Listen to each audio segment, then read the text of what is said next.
Japan में एक छात्र ने अनोखा आविष्कार किया है। इस छात्र ने ऐसी ब्रा बनाई है जो फिंगरप्रिंट से ही खुलेगी, वो भी सिर्फ महिला के पार्टनर के फिंगरप्रिंट से।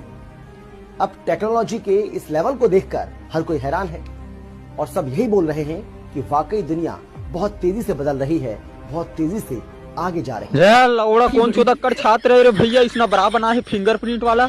नहीं भाई, मतलब कुछ भी झाट है। स्टूडेंट मन हा अपन भविष्य सुरक्षा में लगथे, ए बुर चोदी है दुदुक सुरक्षा में लगे है।